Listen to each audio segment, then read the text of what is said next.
حضرت سیدہ صدیقہ عائشہ رضی اللہ تعالیٰ عنہ نے فرمایا، اے خواتین اسلام، عورتوں میں 3 خوبیاں اللہ تعالیٰ کو بہت ہی زیادہ پسند ہیں۔ جب پوچھا گیا کہ وہ کون سی 3 خوبیاں ہیں تو حضرت عائشہ رضی اللہ تعالیٰ عنہ نے فرمایا، پہلی خوبی پردہ ہے۔ پردہ کسی خاتون کی ایسی خوبی ہے جو اللہ تعالیٰ کو بہت ہی زیادہ پسند ہے۔ لائف جب کوئی خاص خوبیاں اللہ کو پسند ہوں تو پھر ظاہر ہے کہ وہ خوبیاں اپنانے والی عورتیں بھی اللہ کو بے حد پسند ہیں۔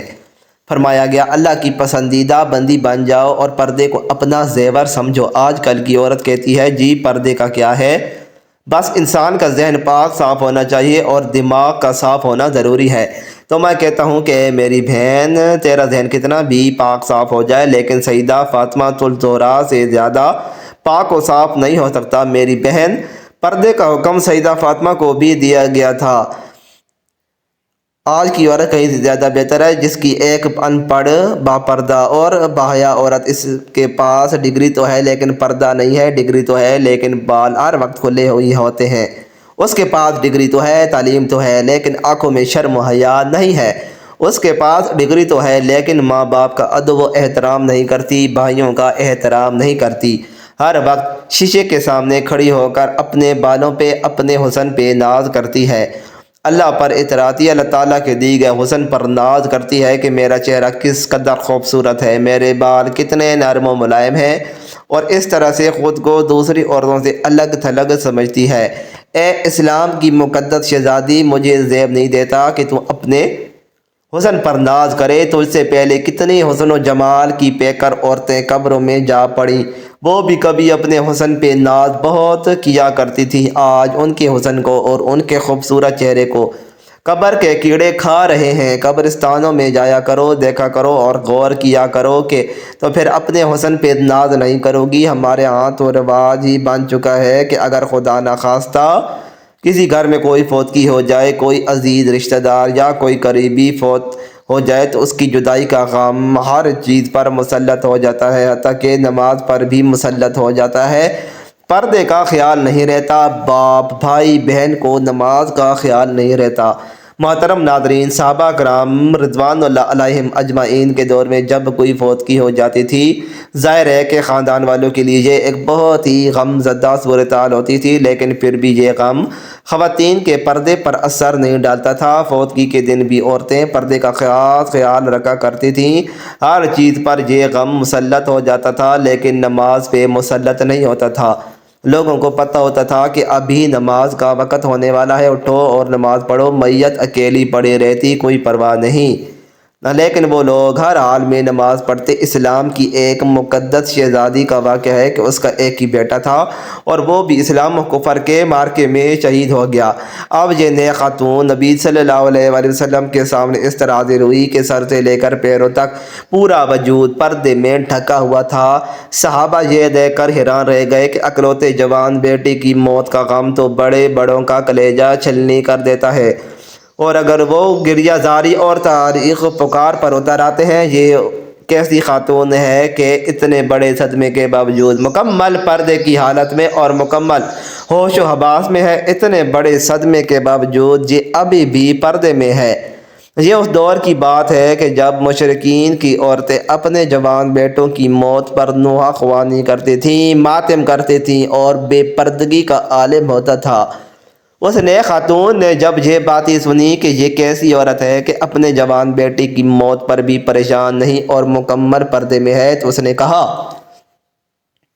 میرے بھائیوں، میرا بیٹا چلا گیا تو کیا ہوا، میرا ایمان تو نہیں گیا۔ سبحان اللہ، یہ تھی اسلام کی مقدس شہزادیاں جن کی گود میں اسلام پلتا تھا۔ محترم ناظرین، حضرت عائشہ صدیقہ رضی اللہ تعالیٰ عنہ نے فرمایا، دوسری خوبی جو اللہ کو بہت ہی زیادہ پسند ہے وہ ہے اپنے شوہر سے ٹوٹ کر محبت کرنا۔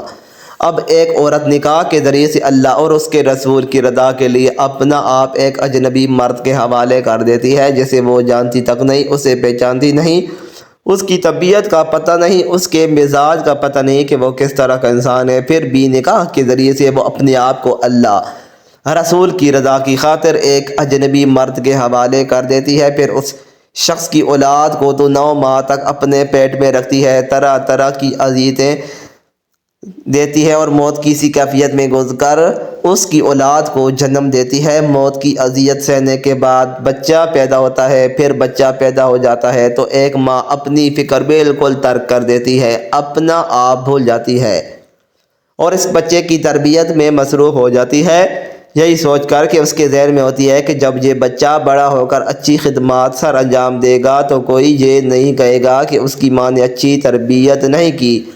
لیکن پھر ہوتا یوں ہے کہ جب وہ بچہ بڑا ہو کر اچھے کام کرتا ہے اور اچھی خدمات سر انجام دیتا ہے تو کبھی اس کے باپ کی تعریف کرتے ہیں تو کوئی یہ نہیں کہتا کہ فلاں عورت نے، اس کی ماں نے اس کی اچھی تربیت کی ہے، جس کی وجہ سے بڑا انسان بنا ہے۔ تو کئی سال تک جب وہ ہمارے بچوں کی پرورش میں لگ جاتی ہے اور اپنا آپ بالکل بھول جاتی ہے تو اس کے چہرے پر جھریاں نمودار ہونے لگ جاتی ہیں۔ پھر اپنی عورت کو کئی شوہر یہ کہہ کر ٹھکرا دیتے ہیں کہ عورت مرد کے پاؤں کی جوتی ہوتی ہے، وہ جب چاہے اس جوتی کو تبدیل کر سکتا ہے۔ اللہ اکبر! ایک بزرگ اور نیک انسان کی محفل میں لوگ بیٹھے ہوئے تھے، وہاں یہ بات چل رہی تھی کہ ایک مرد کہہ رہا تھا کہ عورت مرد کی جوتی ہوتی ہے، مرد کو جہاں بھی اپنے مناسب سائز کی جوتی نظر آئے تو وہ بدل لے۔ وہاں پر بیٹھے ایک شخص نے اس بزرگ کی جانب رخ کیا اور ان سے اعتراض کیا کہ حضرت کیا یہ شخص ٹھیک کہہ رہا ہے؟ تو بزرگ فرمانے لگے اپنی سوچ کے مطابق بالکل ٹھیک کہہ رہا ہے، اور واقعی عورت مرد کے پیروں کی جوتی ہوتی ہے، ہر اس شخص کے لیے جو خود کو پاؤں کی مانند سمجھتا ہے۔ فرمانے لگے ہر وہ شخص جو خود کو پاؤں جیسا تصور کرتا ہے وہ اپنی بیوی کو پاؤں کی جوتی ہی سمجھتا ہے۔ یہی عورت سر کا تاج بھی ہو سکتی ہے لیکن صرف اس مرد کے لیے جو خود کو بادشاہ کے مانند سمجھتا ہے۔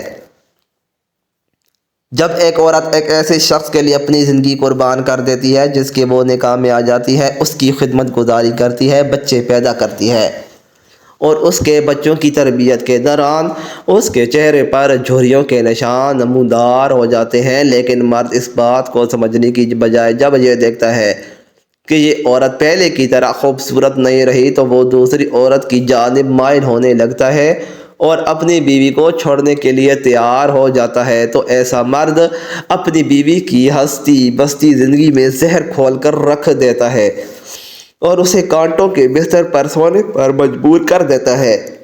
تو کیا یہی انسانیت ہے؟ خدا را اللہ کی ان رحمتوں کی قدر کیا کریں، وہ کسی بھی شکل میں ہوں، ماں، بہن، بیوی یا بیٹی، ان کو عزت ضرور دیا کرے۔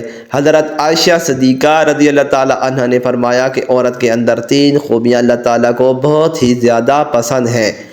جب پوچھا گیا کہ اے ام المومنین، عورتوں کی وہ کون سی خوبیاں ہیں جو اللہ تعالیٰ کو بہت پسند ہیں، تو فرمایا نمبر 1 پردہ، یعنی پردہ کرنے والی عورت اللہ کو بہت ہی پسند ہے۔ نمبر 2 شوہر سے ٹوٹ کر محبت کرنا، یعنی شوہر سے ٹوٹ کر محبت کرنے والی عورت بھی اللہ تعالیٰ کو بہت ہی پسند ہے۔ نمبر 3 اللہ کے حضور جھکنے والی عورت، نماز پڑھنے والی عورت، قیام، رکوع اور سجود کرنے والی عورت، قرآن پڑھنے والی عورت۔ آج کل کی عورت کہتی ہے جی بچے زیادہ ہیں اس لیے نماز پڑھنے کا وقت ہی نہیں ملتا، اللہ کے حضور جھکنے کا وقت ہی نہیں ملتا۔ تو میں کہتا ہوں کہ اے میری بہن آؤ، میں تمہیں سیدہ فاطمہ الزہرا کے بابرکت گھرانے کی مثال دیتا ہوں۔ جنت کے سرداروں حسنین کریمین کی تربیت بھی ہو رہی ہے، مولا علی رضی اللہ تعالیٰ عنہ کی خدمت بھی ہو رہی ہے، مہمانوں کو کھانے بھی پیش کیے جا رہے ہیں۔ جب رات ہوتی ہے تو سیدہ فاطمہ رضی اللہ تعالیٰ عنہ سونے کے لیے بستر بچھانے کی بجائے اللہ کے حضور مصلی بچھا لیتی ہیں، قیام کرتی ہیں، رکوع کرتی ہیں، اور پھر جب سجدے میں جاتی ہیں تو ایک کے بعد دوسرا سجدہ ابھی مکمل نہیں ہوا ہوتا تو صبح ہو جاتی ہے۔